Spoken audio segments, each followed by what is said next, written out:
हमारे देश में बलात्कार की समस्या जितनी विकट रही है, उतनी ही विकट स्थिति है इससे पीड़ित महिलाओं के लिए इंसाफ की मांग करना। भारतीय सिनेमा पर अक्सर बलात्कार को मनोरंजन के रूप में परोसने का इल्जाम लगाया जाता है और इसी कारण जब इस विषय पर किसी सशक्त फिल्म का निर्माण किया जाता है तो वो आने वाली पीढ़ियों के लिए मिसाल बन जाती है।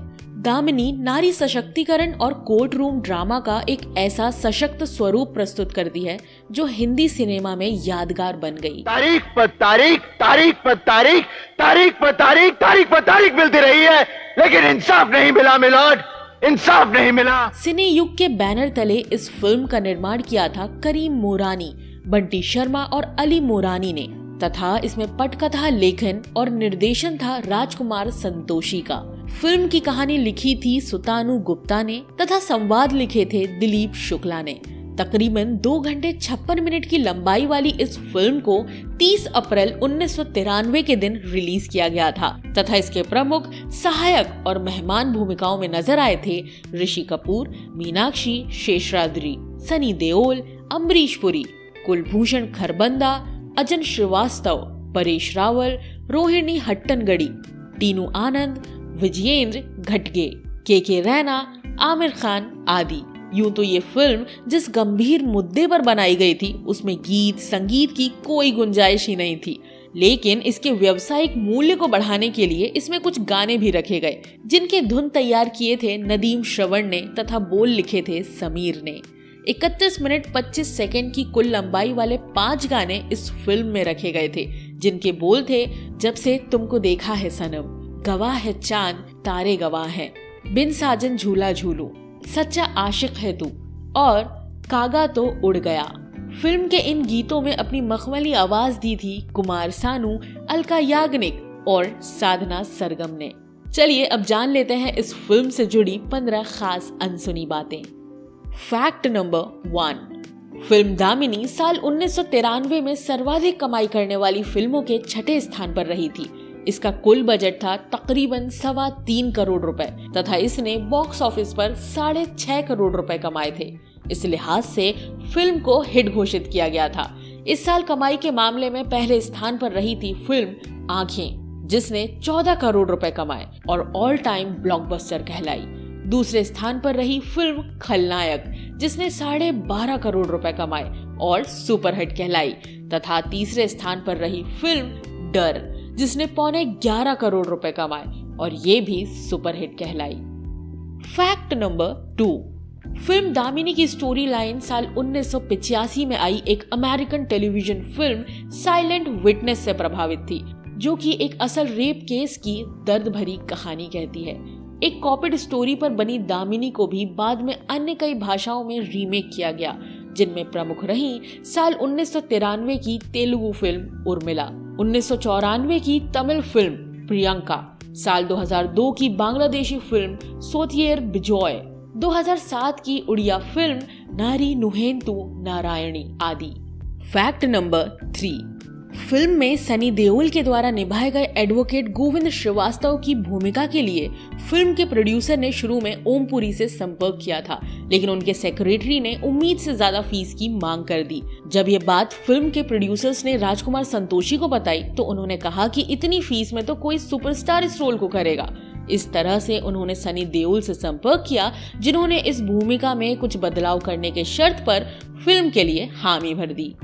फैक्ट नंबर 4, राजकुमार संतोषी ने जिस वक्त ऋषि कपूर को इस फिल्म के लिए अप्रोच किया था उस वक्त फिल्म के लिए सनी देओल को साइन नहीं किया गया था। वास्तव में ऋषि कपूर को जो कहानी सुनाई गई थी उसमें 3 शीर्ष पुरुष पात्र थे जिनमें एक ऋषि कपूर का किरदार था और बाकी के 2 किरदारों में एक वकील तथा दूसरा शराबी था जिन्हें क्रमशः ओमपुरी और शक्ति कपूर निभाने वाले थे। लेकिन जब फिल्म के लिए सनी देओल को साइन कर लिया गया तो उनके किरदार को सशक्त बनाने के लिए वकील और शराबी के दोनों किरदारों को मिलाकर एक कर दिया गया। इस बाबत जब ऋषि कपूर को पता चला तो उन्हें बेहद ही बुरा लगा क्योंकि अब वो फिल्म के हीरो होकर भी उसके हीरो नहीं रह गए थे। फैक्ट नंबर 5, राजकुमार संतोषी चाहते थे कि वो सनी देओल को फिल्म में एक सरप्राइज के तौर पर रखेंगे, लेकिन उनकी इस मंशा पर फिल्म के प्रोड्यूसर्स ने पानी फेर दिया था। दरअसल वो सनी देओल की उपस्थिति को भुनाकर फिल्म को एक अच्छी ओपनिंग दिलवाना चाहते थे। इसी कारण उन्होंने फिल्म के पोस्टर्स में ऋषि कपूर और मीनाक्षी शेषाद्री से भी अधिक जगह सनी देओल को दे दी। प्रोड्यूसर्स के इन हरकतों को देखकर राजकुमार संतोषी बेहद ही नाराज हुए थे। उनका कहना था कि फिल्म के पोस्टर्स में उसके हीरो से बड़ी फोटो किसी सपोर्टिंग कैरेक्टर की कैसे हो सकती है। फैक्ट नंबर 6, इस फिल्म में दामिनी की भूमिका के लिए राजकुमार संतोषी की पहली पसंद हीना फेम ज़ेबा बख्तियार थी, लेकिन जब वो फिल्म का ऑफर लेकर ज़ेबा के सेक्रेटरी खालिद मोहम्मद से मिले तो उन्होंने साफ तौर से कह दिया कि ज़ेबा अब बॉलीवुड फिल्मों में काम नहीं करेंगी। ये सुनकर राजकुमार संतोषी को बेहद ही बुरा लगा और उन्होंने मीनाक्षी को इस रोल के लिए चुन लिया। गौरतलब है कि उन्हीं दिनों राजकुमार संतोषी ने मीनाक्षी की सुंदरता से प्रभावित होकर उन्हें शादी के लिए भी प्रपोज किया था, पर मीनाक्षी ने उनका रिश्ता ठुकरा दिया। ऐसे में गुस्साए राजकुमार संतोषी ने उन्हें फिल्म से बाहर निकाल दिया और उनकी जगह पर डिम्पल कपाड़िया को साइन करने की सोची। लेकिन डिम्पल को फिल्म में लिए जाने की बात जब ऋषि कपूर को पता चली तो उन्होंने कहा कि मैं डिम्पल के साथ किसी भी तरह काम नहीं कर सकता। मजबूरन राजकुमार को उन दिनों की चहेती अभिनेत्री श्रीदेवी के पास जाना पड़ा।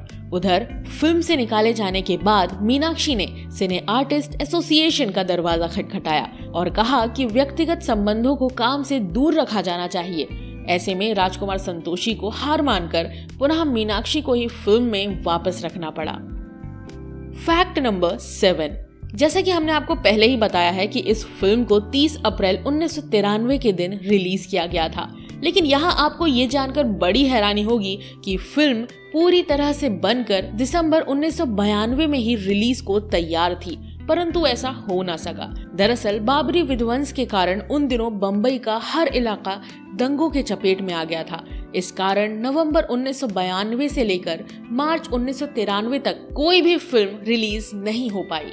दामिनी के अलावा परंपरा, क्षत्रिय और किंग अंकल जैसी फिल्में भी 1992 में बनकर तैयार रहने के बावजूद 1993 में जाकर रिलीज हुई थी।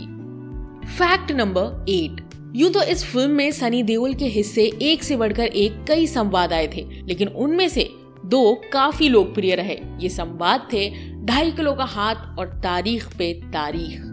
फिल्म में सनी देओल के दमदार संवाद और लाजवाब अभिनय के लिए उन्हें उस साल बेस्ट सपोर्टिंग एक्टर के फिल्म फेयर और नेशनल अवार्ड्स दोनों से सम्मानित किया गया था।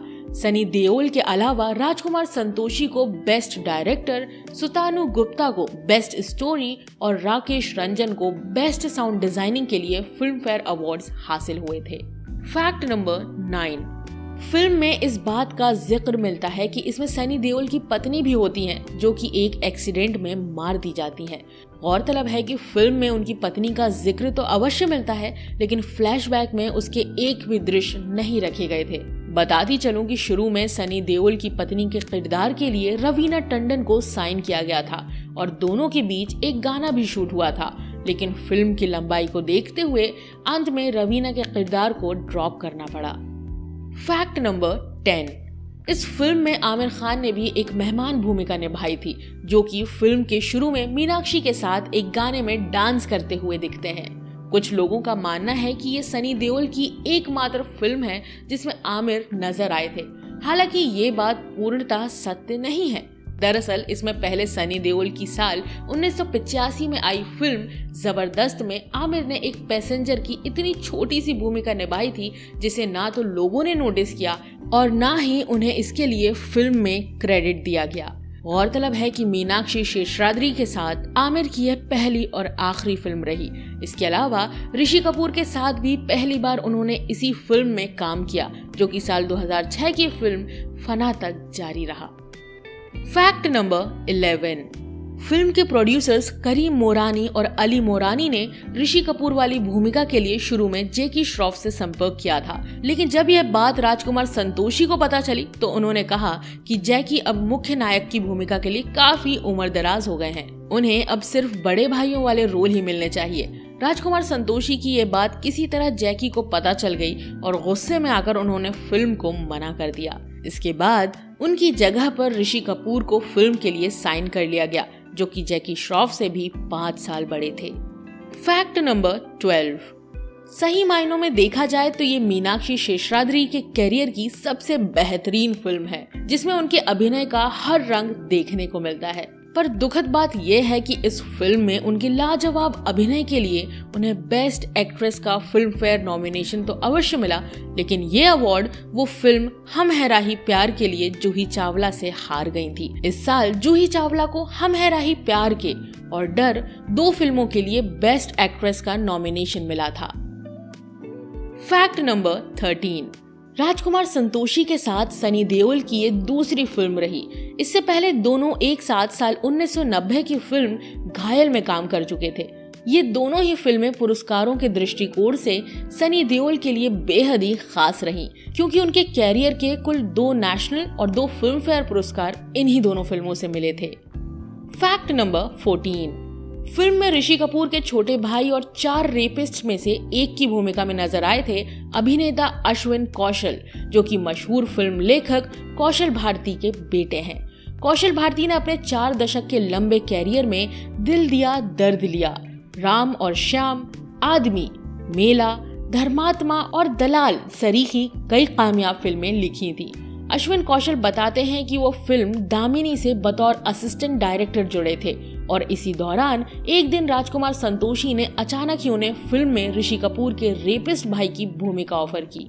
बताते चले कि इस फिल्म में काम करने के लिए अश्विन को कुल 25,000 रुपए मिले थे। फैक्ट नंबर 15, फिल्म दामिनी और शोले में एक समानता ये देखने को मिलती है कि दोनों ही फिल्में अपनी रिलीज के 2 हफ्तों तक बॉक्स ऑफिस पर कोई खास कमाल नहीं कर पाई थी। फिल्म से जुड़े अश्विन कौशल बताते हैं कि जब शुरुआती 2 हफ्तों में फिल्म कुछ खास नहीं चल पाई तो प्रोड्यूसर्स ने इसके प्रचार प्रसार के लिए पानी की तरह पैसे बहा दिए। इसके साथ राजकुमार संतोषी ने कई राज्यों से गुजारिश की कि ये फिल्म रेप जैसी गंभीर विषय के विरुद्ध आवाज उठाती है, अतः इसे टैक्स फ्री किया जाए। उन दिनों राजकुमार संतोषी की ये बात मानते हुए कई राज्यों ने इसे टैक्स फ्री भी कर दिया था, जिस कारण टिकटों के दाम काफी कम हो गए और सिनेमा घरों में दर्शकों की भीड़ उमड़ने लगी। तो ये थी बलात्कार जैसी बेहद ही संवेदनशील मुद्दे पर बनी फिल्म दामिनी पर हमारी एक विशेष प्रस्तुति। उम्मीद है कि ये वीडियो आपको सार्थक लगी होगी और अगर इसने तनिक भी आपको प्रभावित किया हो तो इसे लाइक और शेयर भी कर दें तथा फिल्मों से जुड़े ऐसे ही वीडियोस देखने के लिए चैनल को सब्सक्राइब करके बेल आइकॉन में ऑल का बटन दबा दें। धन्यवाद।